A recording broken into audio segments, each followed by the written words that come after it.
Okay. ఈరోజైతే ఈ దట్టమైన అడవికైతే వచ్చేసాను. ఈరోజు ఆ క్రియేచర్‌నయితే పట్టుకుంటా. అదే ఏన్షియంట్ క్రియేచర్‌ని. అదే ది కింగ్ కాంగ్. పురాతన కాలంలో ఉండే మంచి మనిషి తను. ఈరోజు తన్ని పట్టుకొని ఎనిమిదో వింత కింద చేస్తాను. ఈరోజైతే తన్ని పట్టేసుకొని నేను బాగా డబ్బులు సంపాదిస్తాను. హాహాహా! సార్, మీరు చాలా పెద్ద తప్పు అయితే చేస్తున్నారు. ఎందుకంటే మనం ఇలాంటి ఆటలను పట్టుకుంటే మనల్ని ప్రకృతి విరుద్ధంగా వెళ్తున్నట్టు అనిపిస్తుంది నాకు. కాబట్టి మనం మళ్ళీ మన ఊరికి వెళ్ళిపోదాం సార్. ఇలాంటివి చేస్తే ప్రకృతి మనల్ని ఊరికే వదిలిపెట్టదు సార్. ప్లీజ్ సార్, వెళ్ళిపోదాం సార్.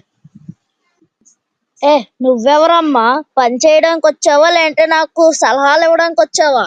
ఇప్పుడే నేను ప్రాజెక్ట్ స్టార్ట్ చేస్తున్నాను. నీకు డబ్బులు వద్దంటే వెళ్ళిపో. నేను వేరే పనోడిని పెట్టుకుంటాను. ఓకేనా? పని కావాలా వద్దా? డబ్బులు కావాలా వద్దా? డబ్బులు కావాలంటే ఇలాంటివి చెయ్యాలి. సార్ వద్దు సార్, నా మాట వినండి సార్. అక్కడ లోపల ఏమైనా ఉంటే మనల్ని చంపేస్తే సార్. వద్దు సార్. వస్తున్నాను పదండి సార్. లోపల ఏమైనా ఉంటాయి. నా మాట వింటారా మీరు? సరే సార్, పదండి సార్, పదండి. అలా ధైర్యంగా ఉండాలి. పద, లోపలేవో ఉంటాయంట, అవి మనల్ని చంపేస్తాయంట. పెద్ద స్టోరీలు చెప్తావు. డైరెక్టర్ అవ్వచ్చు కదా నువ్వు. నాతో ఎందుకు పని చేస్తున్నావు? పదే లోపలికి. ఓకే, లోపలికైతే వచ్చేసాను, అడవి లోపలికి. ఓరి దేవుడు, ఎంత దట్టంగా ఉంది ఏంట్రా బాబు ఈ అడవి. ఆ ఏంటది? పెద్ద క్రియేచర్ లా ఉంది.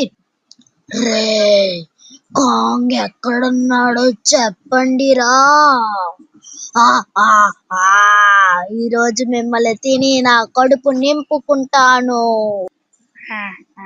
సార్, మీకు అప్పుడే చెప్పేది సార్, లోపలికి వెళ్ళొద్దు, మాన్స్టర్స్ ఉంటాయని. ఇప్పుడు ఆ మాన్స్టర్ మనల్ని తినేస్తుంది సార్. చూడండి సార్ ఎలా నవ్వుతుందో. ఇంకా మన పని కథం సార్. ఇంకా మనల్ని ఎవరు కాపాడలేరు. మనతో పాటు ఎవరు కూడా రాలేదు. ఓ వచ్చేస్తుంది మన